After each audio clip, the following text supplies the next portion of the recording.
daily streams going again next year. And I decided now to like start it on the 13th of January. So yeah, very excited to Yeah, do the challenges. I feel like every time you're streaming, there's always something to learn from me. So I'm, even if I can't always be watching like super intensively, a lot of times when you're streaming, I'm like working at the same time, so it's a hard balance. But you know, it's nice to sometimes go back through the VOD, and I'm like, oh, how do you do that? And I've learned so much, so I really appreciate those. Awesome, very happy to hear that.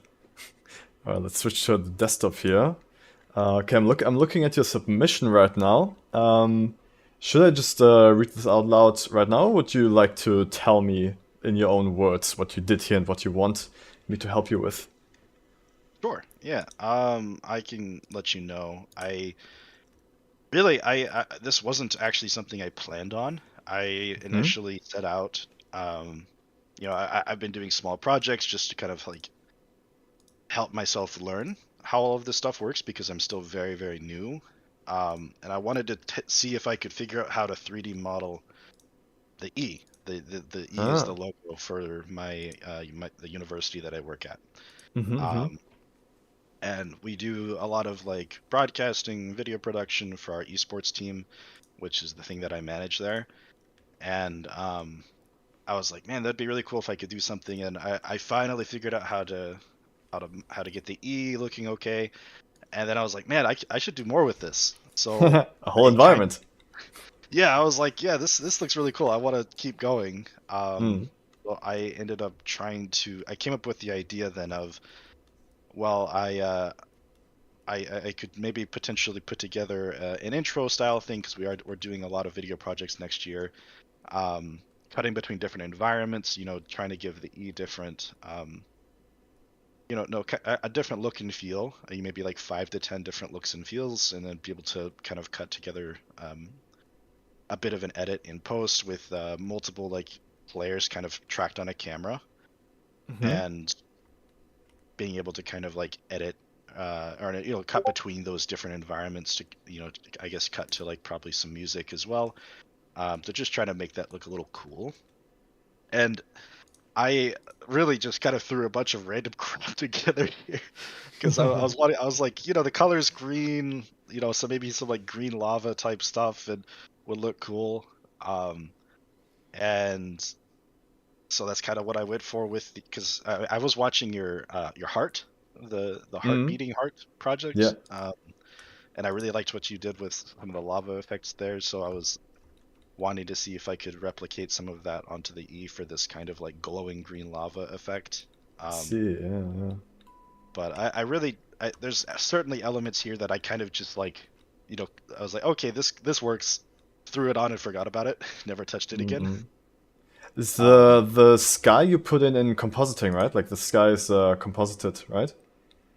yeah, so I got DaVinci Fusion. I've been messing around a lot in that as well. So I decided that I wanted to try to do like a multi, I guess, to composite on that instead.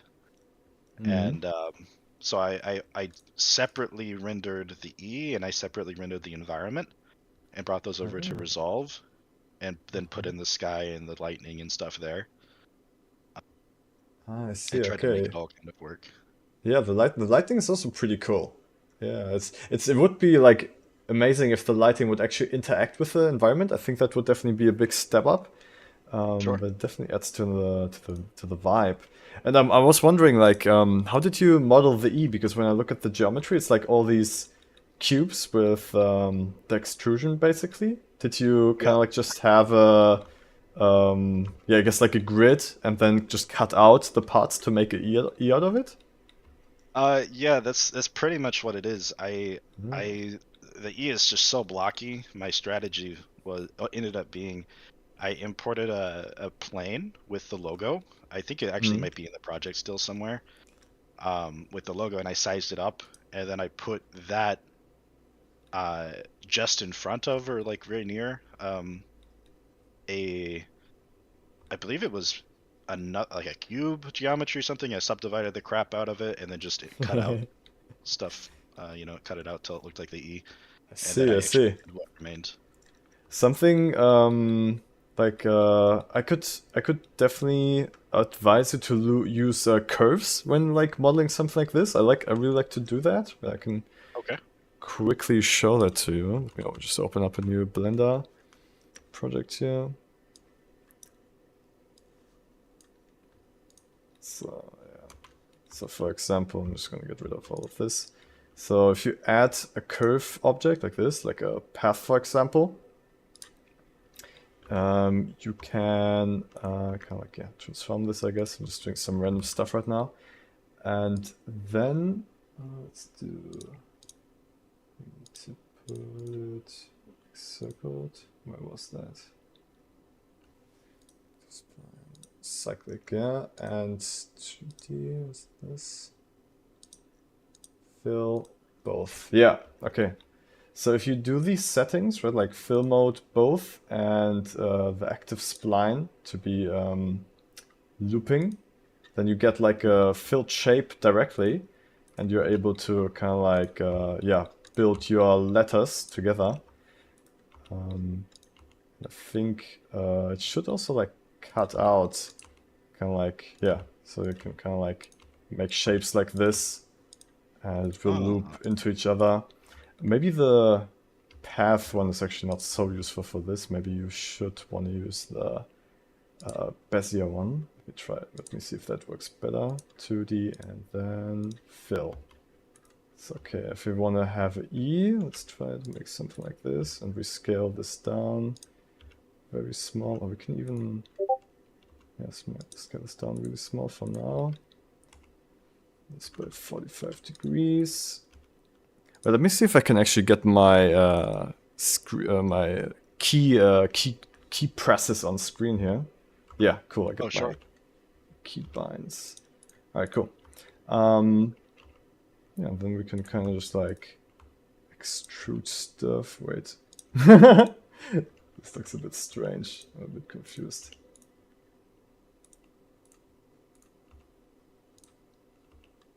Oh, yo, what's happening here? Oh, it's multiple vertices. Okay,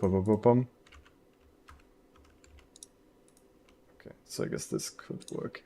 I guess we could also, like, if it's an E, we could use the snapping to grid functionality here. Have you ever used that? No, I don't think so. So if you select this one here, if you activate grid and the magnet, then it basically snaps to the Blender grid, you know? So you can like get really, I guess just straight curves. So okay. Like Yeah. 0, 0. So I'm just scaling all these edges to 0, so we get just like straight lines. And then we could subdivide this. 0.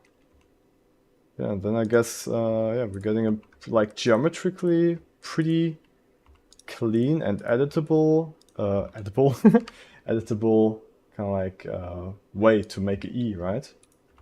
Yeah, absolutely. That's a lot more clean than what I have. Yeah, this is I mean, there's so many ways to model stuff. Like this is just one way, but yeah, Sure. I think it's a cool way to do it. I guess the advantage here comes in the fact that you don't have nearly as many vertices to load in.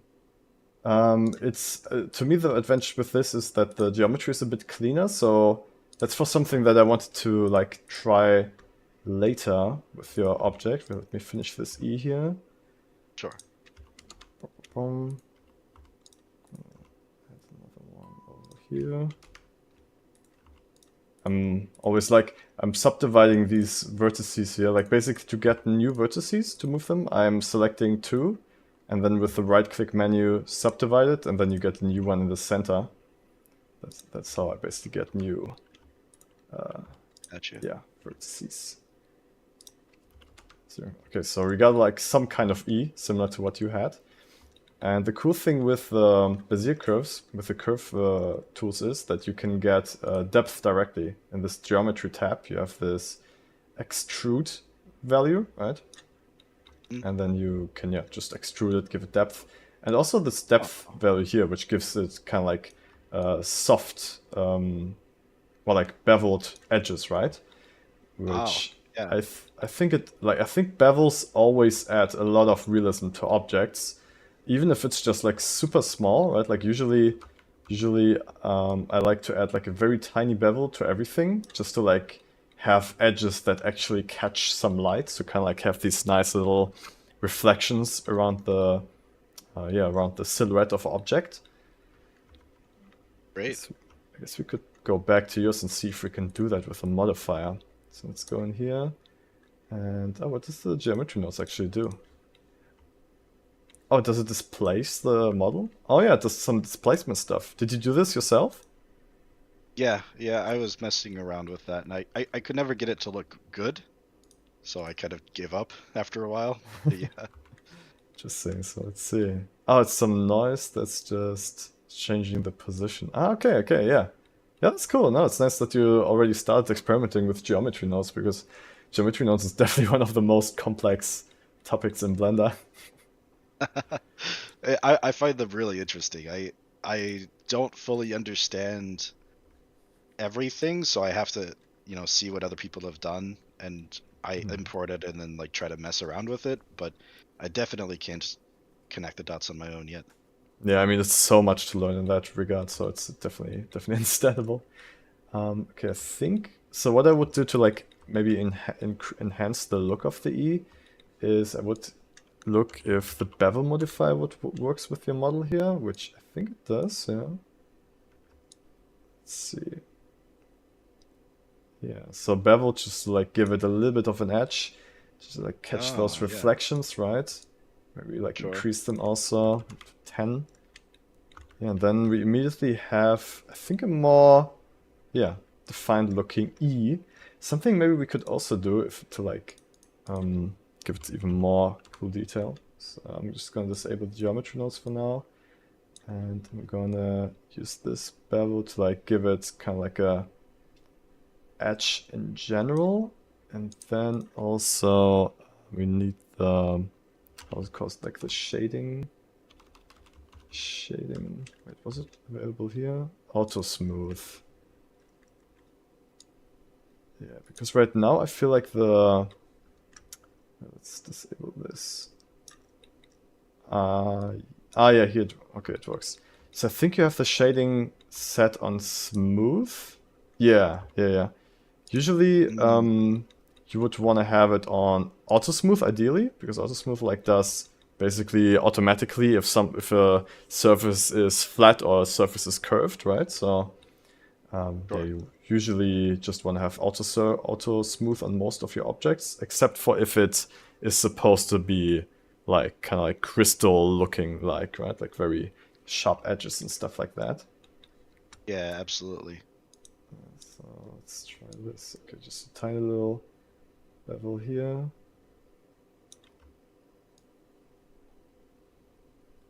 Yeah.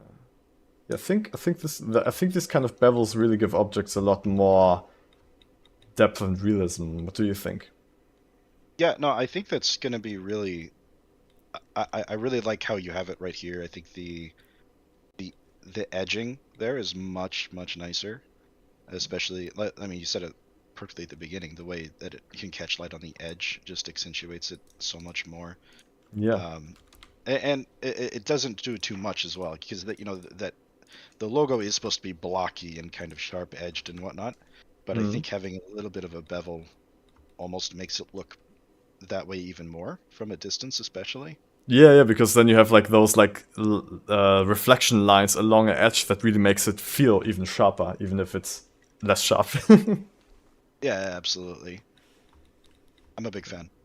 Cool, nice. Okay. Another idea that I had immediately looking at your shader here was to use a different dimension for moving this noise pattern, basically.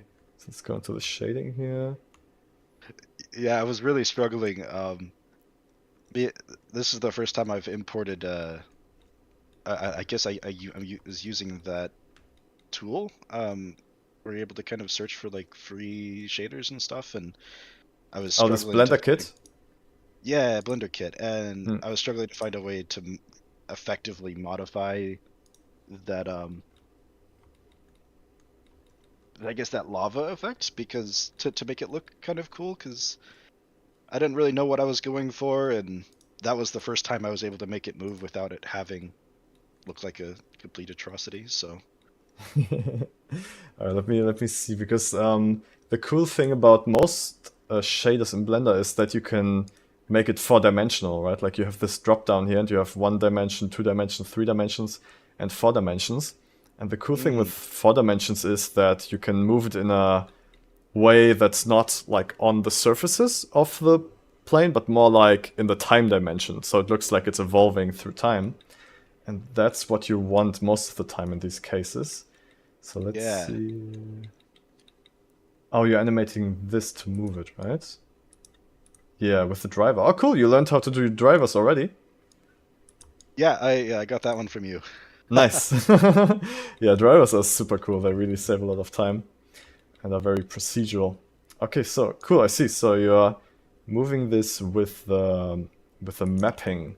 Let's do that instead with yeah, with the noise textures themselves. So what I would do is wait. Oh, it's this noise texture we need. Okay, so I would switch this to 4 dimensions. It's so cool that we have access to the fourth dimension in Blender, right? It's I so yeah, insane. it takes a while to really wrap your mind around. Yeah, I mean, I like to think of the fourth dimension of just like the time, right? Like 3 dimensions is like the space, and then the fourth is time. So you get this W value here, and if you move that, it basically looks like it's kind of like evolving through time. And I think this is more what you wanted, right? Yeah, absolutely. All right, cool. Yeah, then let's just type in the hashtag frame, and let's divide it by a high value, so it's not too crazy. 1000. Okay, let's see. Okay, that might be a bit slow. Let's do 500. Okay. So yeah, That yeah, I looks think this is more what you wanted, right? Yeah, it looks a lot more lava-like, Hmm. which I think is something I ended up I almost forwent. I kind of forgot about the whole concept of the green lava effect because I don't know, I got lost in the complexity of it all after a point. So, but I that's see. much more convincing. I mean, you can still combine these different values though. Like I liked that you had kind of like a direction to the flow too. So if you combined this together with, I don't know, like I think like if it was flowing upwards a little bit, that would make it feel also pretty cool. So like if we had it, now it's flowing down, so we gotta like divide. Oops, my music just started. So we gotta divide by minus maybe 200. Yeah, so like maybe combining these two is kind of cool. What do you think? Yeah, no, that's I think that's really cool, especially if it's synced up with something else in the scene or the direction, the directionality of it all. Like if it was Yeah, going up, maybe coming back in fusion with some like flames going up and the lava's going up or something, that would be kind of cool. yeah. I mean, we could actually try to like have this ground pattern that you also have moving on the ground here. We could try that to like have that move into the center, kind of like feeling like energy was coming to the E, and then the E, like the energy flowing up that E, you know? Oh, yeah, yeah, absolutely. Maybe that's No, actually that would be very something. cool. All right, yeah, let's try that out. Actually, maybe we can. I had the idea of like making the lava more pronounced on the bottom, right? And then it feels like it's cooling off a little bit as it goes higher. Oh, sure. I think we can Yeah, actually, yeah. yeah, I mean, it would definitely be a lot hotter, I suppose, towards the bottom. yeah, I think we can do that by modifying this probably. Let's see. So basically we would want a gradient first, like just a gradient texture. And then just like look at it. With Control and Shift, and you click on a node, you can just like have it directly connect to the output, so you see it in your viewport. Oh, It's okay. super useful. I'm gonna map that here with the object, and then just like rotate that so it looks like a gradient from the bottom to the top. Something like this, maybe. Oh, wait. I think I can just like, yeah, scale this down and then move it down like that. Yeah, I think this should be. Oh I wow, think this should yeah. be it. Okay, and then let's try plugging that in here and see how that result would look like.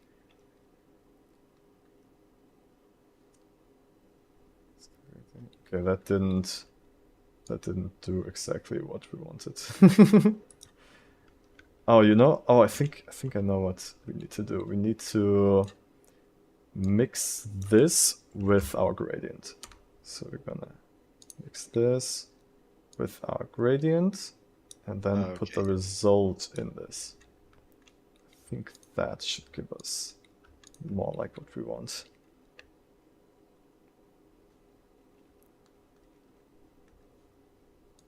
Yeah. Yeah, that's definitely doing it. So yeah, it's definitely more strong on the bottom than on the top. Yeah, Maybe we yeah, need it is. to, maybe we need to adjust this a little bit more to reflect it more. Let's, here, color. I think with color we could have a little bit more control over it.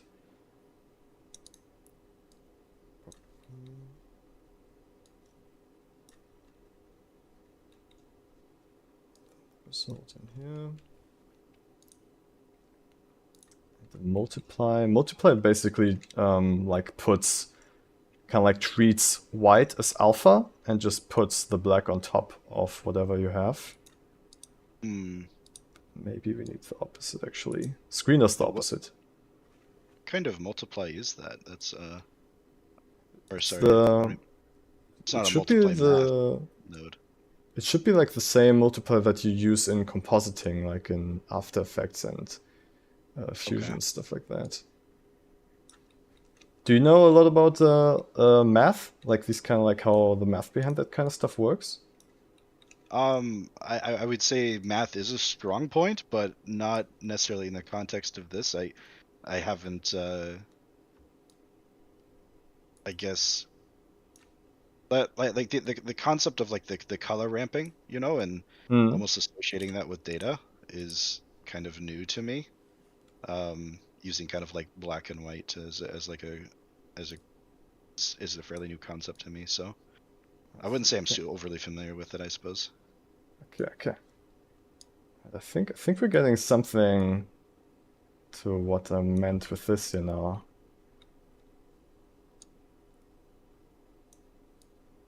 Oh yeah, yeah. That looks like it looks like it's on fire almost. Yeah. Yeah, it almost looks like fire, you're right. Yeah, I mean, I liked what you had before too. Like, I'm not super sure I don't think this is the best version that we can have, but I think it's kind of nice. Interesting. Yeah. No, I feel like this could work. Well, it would be blended in too much if I ended up throwing other like fire effects in, but I think the important thing is that the E is visually visually stands out Hmm. because I guess in the final edit I would be cutting from this E to like let's say a very different color E in a very different environment with different lighting and everything, and position of the E will stay the same, but the edging and everything needs to be very transparent. Let's see, okay.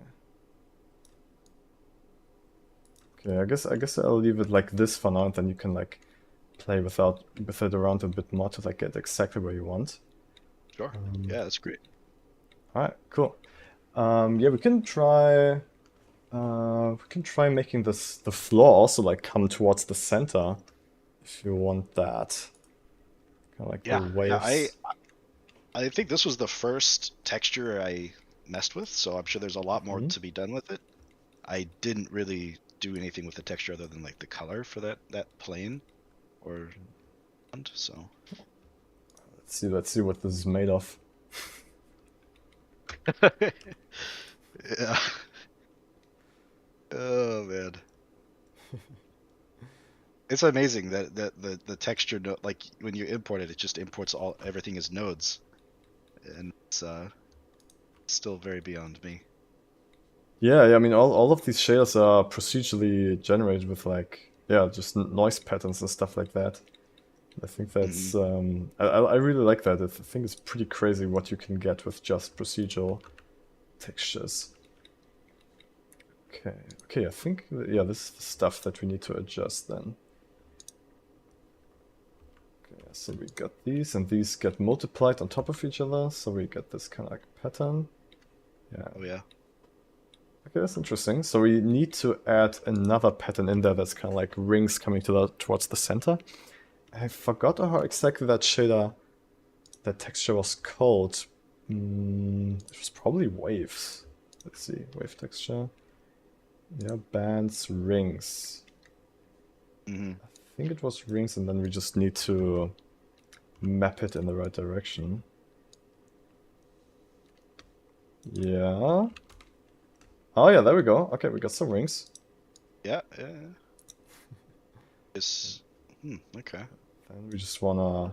Oh, actually, yeah, maybe this is better because right now, like to get it exactly where we would like need to find the exact values here, right?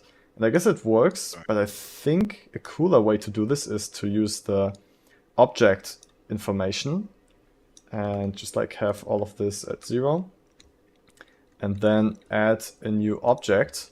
Just call add a new object here, and I'll call it wave position, and then we can use that in here to control the position and scaling of all this stuff. Yeah. Okay. And Yeah. then would you just attach like a driver to this? Well, that's something we need to figure out now if we can do that directly in here. Oh yeah, we can do that in here, the phase offset. So yeah, we can make it move inwards with the phase offset here.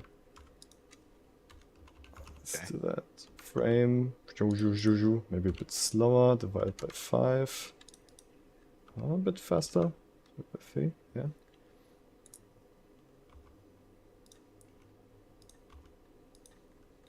Yeah, okay, cool. So yeah, now we got these big waves coming into the center.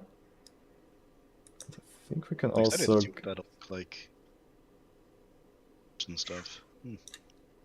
What did you say? Oh yes, it's looking wild. I'm just wondering how it's gonna turn out with the shade with the color shades. Yeah, I'm also excited to see it. I've got no idea how it's gonna look, the final version, but I like the direction it's going. Okay, cool. Yeah, now we just need to like overlay this. Oh, actually, I think we can just replace this shader with the bands we just made. So we probably can just put our shader in here, and then we should get... Yeah, we get these bands moving in, but it's super noisy right now. It's very fast. Oh wow, okay. A bit slower. Yeah, and also this is very fast. Maybe let's make this a bit slower. Yeah, I think that works. Okay. Yeah, let's see how it looks. Maybe this is already it. It's loading. Loading.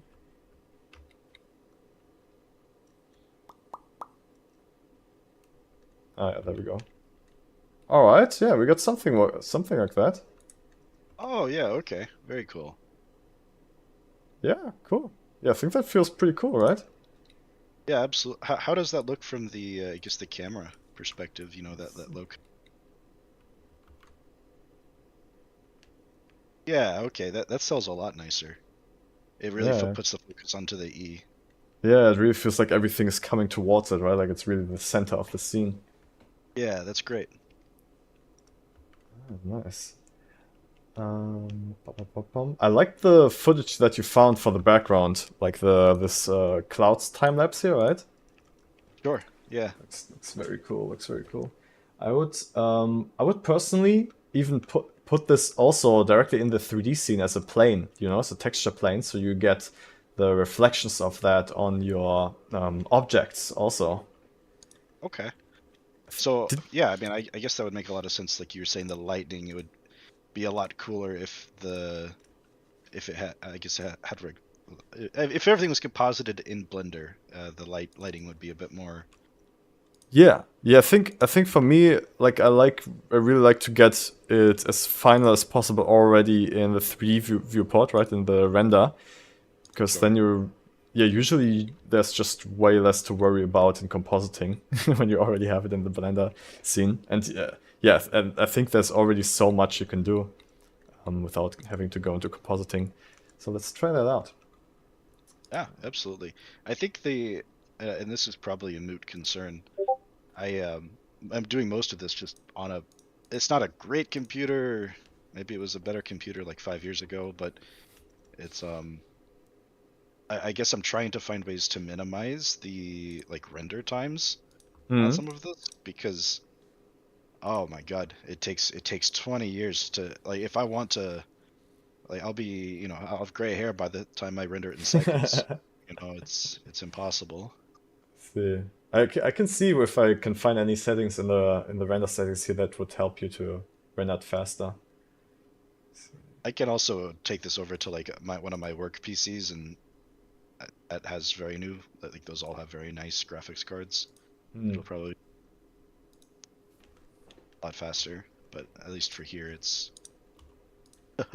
I had to. I tried to do it in cycles, and after like a few hours, I was like, okay, no, we're sticking to.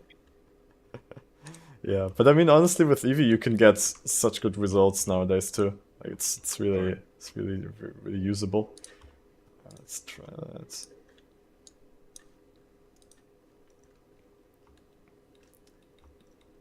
Okay, so we got that in here, and we got it playing too. Alright, cool. Yeah, now we can try to like grade it how you have it in Resolve already too in here. We've got what's this? Oh, this is the world. Okay, I see. Object. Yeah, Here. the world. The world stuff. That's a whole mess. I was trying to apply some kind of world something, and I put something in there, made it green, and it was reflecting everything green, but then it never. I don't know. Ah, I see. You try to like make your own world shader. Um yeah, well, I think I imported one and then I just messed around with it and it made everything look green and I guess that kind of worked for the scene, but Ah, okay, so it's just kind of like worked out unintentionally. yeah, pretty much. I mean, sometimes that's all you need. Is happy accidents. It's parent. Okay, see, so this is your current world shader. Just comes out as pink for me. Yeah, I don't know. It never came out well for me either. I never really saw it, so. Oh, I think I'm just missing the texture here. I'm missing your Oh, environment map texture. that might be it. Um, There's actually an HDRI in here. This one I have in your folder, and that's it. Yeah, that's the one. okay. I think. Orange and green, blue. Oh yeah, then I'll just load this. Yeah, then I should be able to relink it.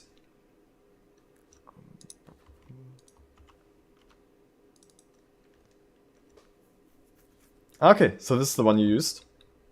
Yeah, I believe so. Alright, Yep, nice. that's the one. Um, I think it's cool. Like I tend to like would like to use environment maps that are so kind of like full, right? Like kind of like light coming from everywhere, because then yeah, then the objects like it's hard to get the silhouette of objects reading correctly. Sure. But maybe it will work. Let's play around with it. Alright, first of all, I'm gonna make this background black and white, like how you have it in your composite. Let's see. Okay, this is the reference, your final render. Oh, make it smaller, like that. Yeah. Okay, so then we should be able to just like plug in a saturation node. Make it unsaturated. Yeah, then with the curve we can probably get kind of like the look of the sky that you cut. Yep, yep. That's pretty much what I was doing in Engine as well. It's starting to look pretty similar. Alright, cool. I think I primarily cut out a lot of the colors except for like a little bit of blues and greens and maybe a shade of red. But I see. Yeah, you don't have, like, sadly, there's not like a huge amount of control over colors in the shading tab without going like too complex. But the very basic stuff you can at least do. I mean, honestly, is the RGB curves like the CRGB? yeah, you can do a lot of color stuff with this too. Yeah. You've got the red, green, blue curves here. Gotcha. Okay, cool. Honestly, maybe it's cool if we like just tint it with a hue into a green color too, to kind of like match together with the floor. Honestly, I think this is looking pretty cool with like having a little bit of that green in the background. Yeah, yeah, absolutely. Yeah, it feels even more connected now. So it feels like this kind of like what's happening in the foreground is going all the way into the background, even, right? Sure. Yeah. No, I think that's one of the things I was trying to accomplish was to cut out the horizon as much as possible and to almost have that. I guess that's why I liked that sky bit, was because that green line there just adds a hazy type into the horizon. Oh, wait. Oh, Oh, wow. that's pretty intense. Yeah, that is very intense. Very cool. I've not spent this much time in Blender, so I'm amazed by what it can do. Yeah, there's so many possibilities. Alright, yeah, I think that's pretty interesting. Yeah. The environment map. I'm gonna try to change it. I want to see if like how it looks if we are just. Oh wait, this is not the final render look, right? Oh, it is. Okay. Okay, that must be your lights then that we see. Let me look at your light setup. Okay, you have one sun. Yeah, I think I just maintained the sun because I used your startup file for this. Yeah. And I think all I did was modify the angle and position, maybe a little bit of the sun, and that's pretty much where I left off. I see. Okay. I think something I want to try to like match the sun direction to the background, right? To like kind of have it from the background, but what you can see now, like the plane that we created is casting a shadow onto the whole scene. So we should actually be able to disable that with here with the visibility settings of the object from the sky plane. Let's see, ray visibility shadows off. Ah, yeah, cool. Yeah, now it doesn't cast any shadows. Oh, wow, okay. Huh. Interesting. It adds a silhouette to the front face of the E. But it makes so much more sense for the light to be coming from that like setting sun horizon look, so. Yeah, I wanna like I'm basically trying to like make everything feel like it fits together, right? Yeah, Belongs that's together. a layer past anything I was doing. Absolutely. Let's make it not that green. This, I guess that makes sense. Oh, I see. Your angle's also huge. So the angle of the sun basically means how big the sun is, and so the bigger the angle is, the softer the light source is, and the softer the shadows are. Oh, okay. Yeah, sure, yeah. That makes sense. That's cool. Oh shit, I think Blender just crashed on me. Okay, let me see what the last autosave is. I wonder what caused it. That's wild. Yeah, sometimes it can just happen randomly. Like, I think Blender's pretty stable in general, but and it also does a lot of autosaving, so you almost never lose anything. Here, recover, autosave, And then let's see, 1927. Oh, that's like right now. Wait, that can't be it. Oh no, that's the other project. Okay. Autosave. Ah, this one, 1927. Yeah, that's basically when it crashed, it did the autosave, so we should not have lost anything. Cool. Yeah, there we go. Oh, but I The, also see the geometry of your E is actually inverted. It's like it's not. Oh, interesting. It's not a biggie. Like it's not gonna look wrong in most cases, but it's like for some processes it can make problems. So yeah, if when you're in the solid view and like you can look through the object like this, right? Then you should invert the normals to look correct. You can do that by selecting the object, going into edit mode, selecting everything, and then I think it's Alt-N and flip. Yeah, and then it's flipped to the other side.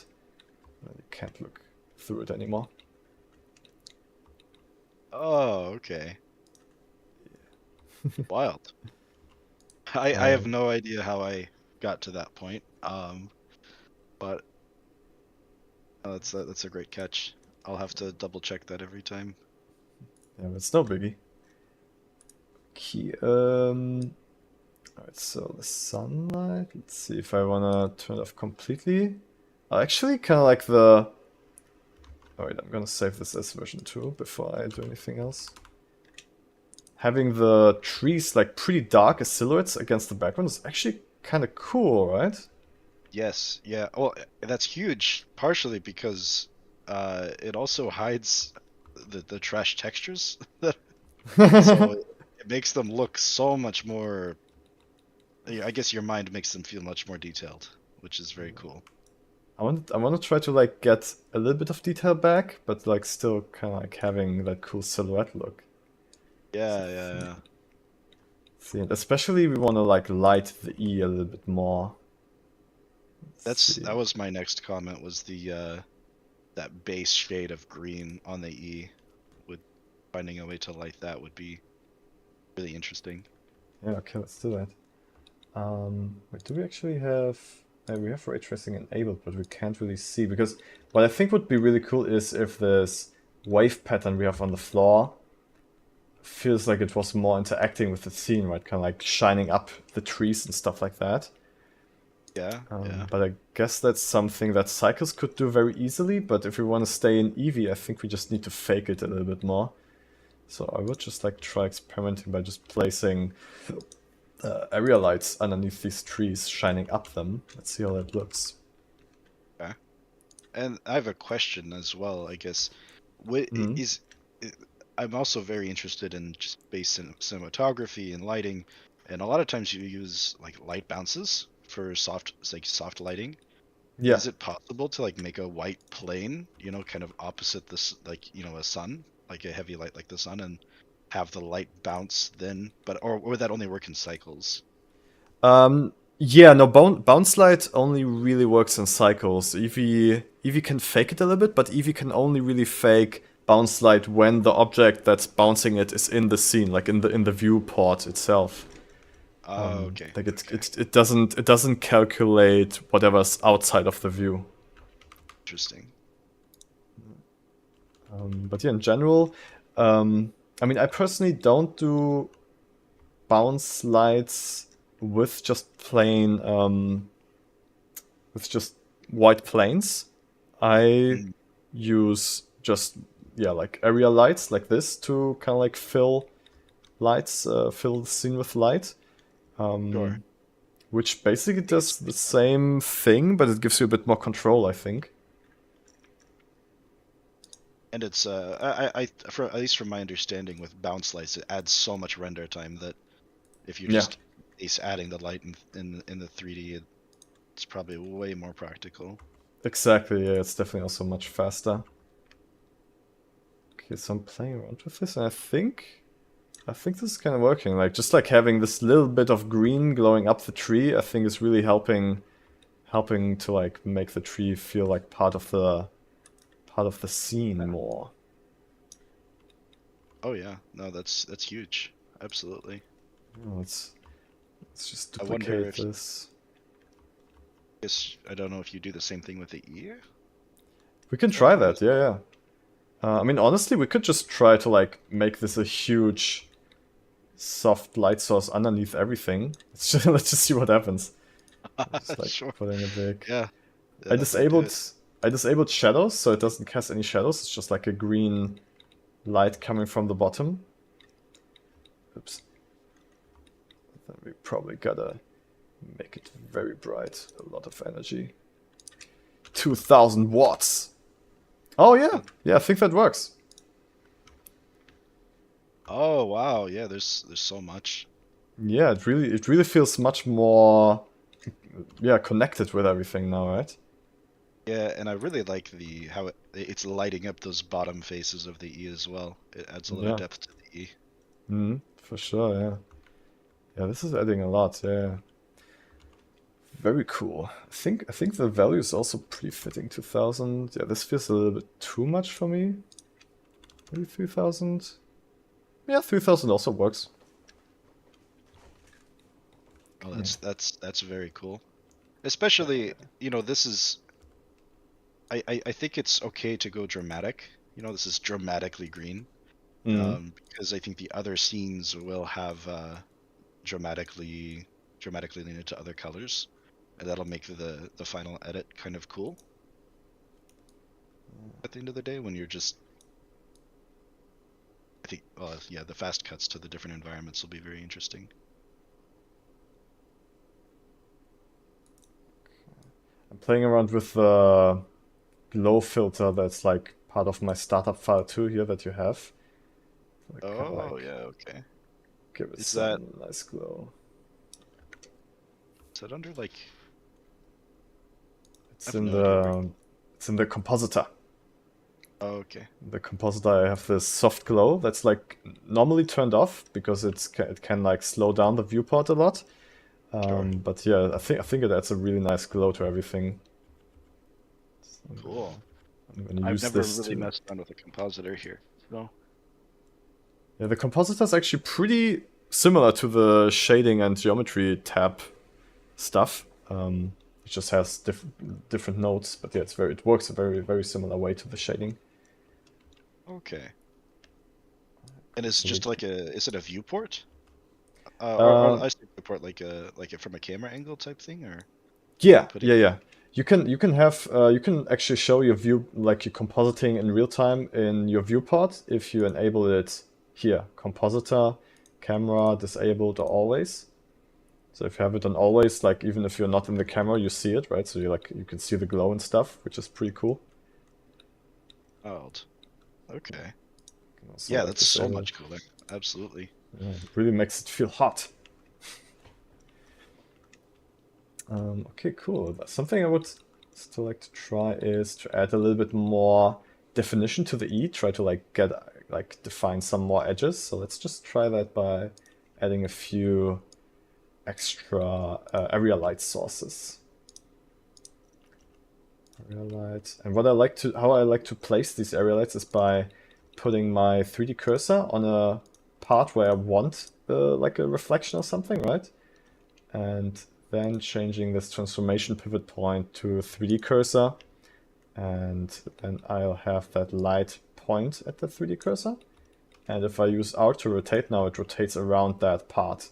So I can like really see from what direction lighting that part will give it the best look. That's crazy. Okay. Huh.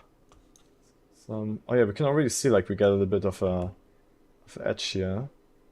Yeah, yeah. Yeah, I mean, this goes back to the it's just basic lighting principles. You're adding a lot of definition just with a little bit of like it's like a hair light almost, the backlighting.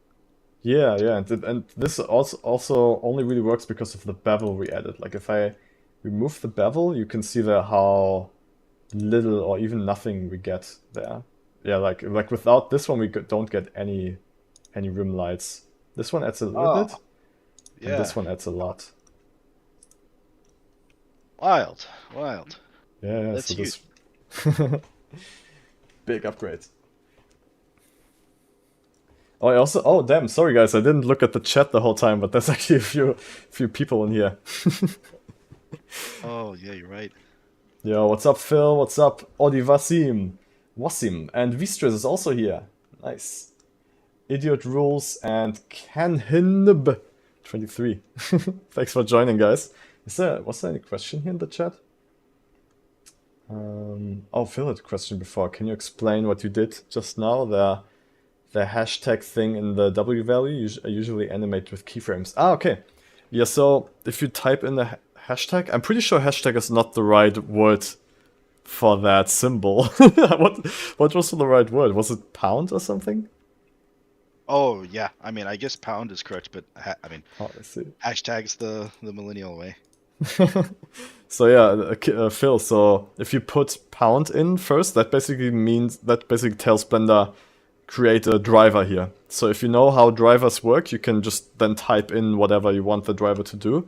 And I personally just mostly use it to just type in frame, because frame basically gives you the number of the frame that you currently are on in that field, right? And then you can multiply it, you can divide it, you can make a sine wave out of it. So yeah, it's a very easy way to automatically have something move. Alright, cool.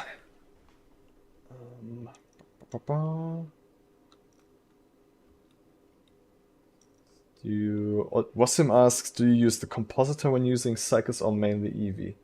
I use the compositor mostly for the soft glow. Like usually I don't composite directly in Blender. I like to do it in Resolve, but sometimes I use the soft glow because I feel like in Blender you have, I mean, also if you export EXR files to Resolve, you have also like the full depth of the information, right? Like all the really the bright highlights and all the darkest shadows.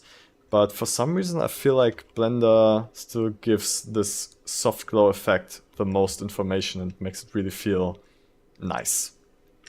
So that's why I like to use it sometimes. Okay, so yeah, let's get some more definition in here. So I think kind of like having it here helps to like make it connected more to the background, so it feels like the background is really lighting it. Yeah, let's add a few more. I feel like I want something similar in here, so we can like see the edge in there a little bit more. So I'm gonna position the cursor here and then duplicate it, and then press Shift S to move the selection to cursor. Wait, yeah, selection to cursor. And then I already have it here, and then we can rotate it around.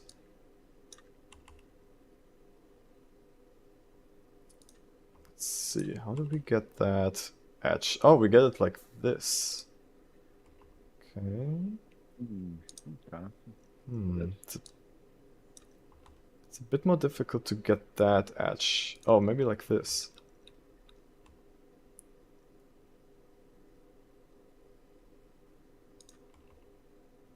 Yeah, maybe just like a subtle edge there.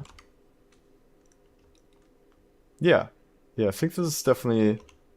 Yeah, I think it's definitely better with than without, right? Yeah. No, this is it's interesting because I think that edge is important to have visual, although it's almost a lie. You know, I don't think that the sky wouldn't naturally be hitting it. Yeah, yeah. The skyline. At the same time, you want there to be an edge there, and the only way to accomplish that is with so. Yeah, it definitely helps it to like show the shape of the E. Otherwise, it's a bit difficult if we only see the backside. Mm-hmm. Can we do something similar to the front one? Oh, that's a bit more difficult. Okay, maybe we don't even need that one so much. Let's see. Maybe the top. Actually, the top could help. Could use a little bit of a light. Yeah. Yeah, there we go. Oh yes, absolutely. Very cool. I'm a few seconds delayed watching this stream. Ah, I see. I think if you watch it on Discord, you should be able to see it in real time. Oh wait. Oh, you're right. Absolutely. I didn't even notice that. Okay, so that's pretty cool. Let's try. I'll just duplicate this and move it over like that. I think this is also pretty cool, like having a little bit of it shine onto the surface to like give that bump texture some light. Yeah, to like catch a little bit of the bump on the top here, you know? Yeah, yeah. We should make it a bit dimmer though. Right. Yeah, that's cool. And then maybe a little bit, because I feel like this whole party feels a little bit flat right now.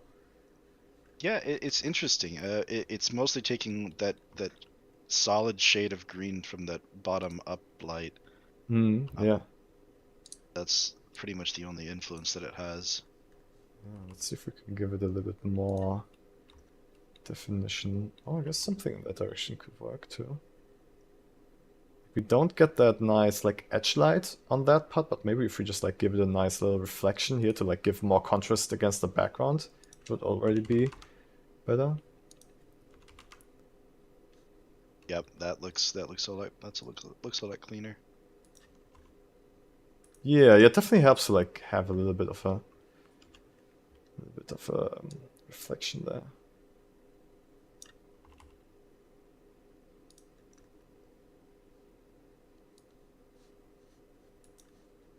Yeah. Okay. It's starting to look much cooler than what I had originally. It's coming together. Feels like it's all part of one scene now.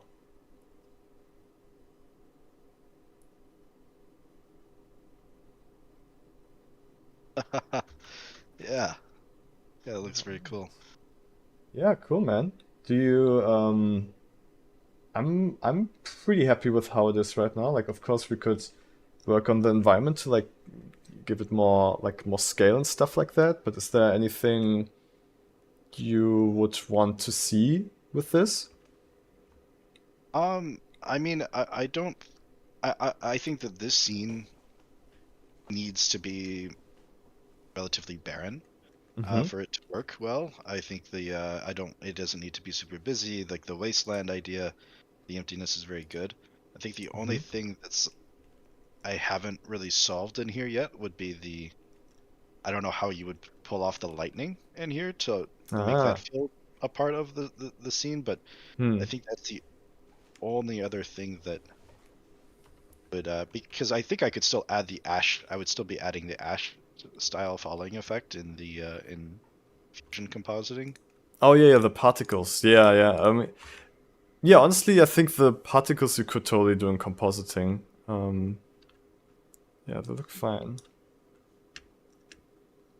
Yeah, I think that's fine to do in compositing. I'm also like I gotta say I'm personally not a huge fan of the particle system in Blender. Like it feels a bit clunky to me to use. Sure. Yeah, I after discovering you initially, I spent a lot of time trying to figure it out because that was the resource that you were using a lot of for some of that Riot work, or I guess like the League Worlds work. Yeah. Yeah, it was definitely challenging to try to figure out. Yeah, I think on that project I used the geometry nodes to actually create those particles and have them move. Yeah, I think so. Yeah, because I really how was it called? Like there's like different systems of simulation. Like I think there's deterministic and I don't know what the other one is called, but I think deterministic is the one that I like because it doesn't matter where you are in time. Like if you change a value, it knows how the particle system should look like in whatever time you are. And the system that Blender uses is more like depending on how the time evolves, right? So like you can't change a value and then see how it affects the particle system. You have to change the value and then simulate the whole time until you're in that part that you want it to look right. So that's a bit that feels a bit clunky to me. That's why I actually like to use the HitFilm particle system still a lot because it's deterministic and you can like change whatever you want to and you can immediately see the change in whatever moment in time you are. Oh yeah, I really enjoyed working with HitFilms, or yeah, something like that. I downloaded it and messed around with it, but I could never export anything because I don't have the pro version. I see, I see. Alright, yeah, let's try to do the lightning. I've got an idea how to do it. Like the idea that I have is just like having basically a point light and then having it randomly jump around in the scene to kind of like Oh, simulate lightning. okay. Yeah, yeah. So let's see if that actually works. I think the easiest way to do that would be with the graph editor. We add keyframes on the locations here, and then I'm gonna add some noise to all these locations. So actually, the Z location I'm gonna leave because I don't want it to like light the scene from under the ground. That would probably feel wrong. Yeah, yeah. I've never even heard of this graph editor, so this is Ah, okay. it's very cool. Yeah, Nice, I'm nice. looking forward to this. So the graph editor is in general to like adjust animations to kind of like the fall off and the ease in and stuff like that, right? But you Okay. can also use it to add modifiers to your animation. So if you use this N side panel, you have these modifiers here. And I'm selecting the X location for now, and I'll put in a noise. And now we already see this noise pattern.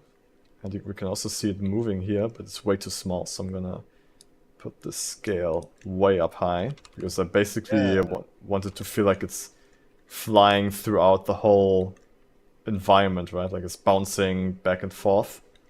And very that's smart.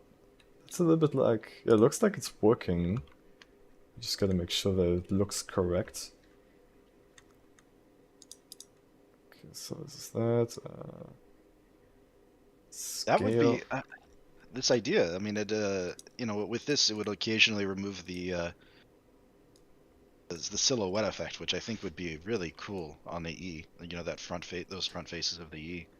Yeah, yeah, it should reveal it sometimes, yeah. Yeah, that'll be very interesting. We gotta make it really bright for it to work.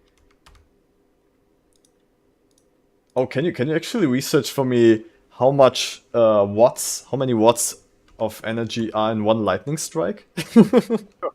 Yeah. I want to see how that looks like if we put that in the power, if it's like accurate. Oh, alright, it's already Oh, working. I guess there's about a billion A billion. watts of power, is what they Yeah. say. Okay, a billion is 1, 2, 3 zeros. 1, 2, 3. So I'm at one. This is This a would lot. be 1 million. No, this is 1,000. 1 million. Okay, and 3 more zeros. So this would be 1 billion. 1 gigawatt.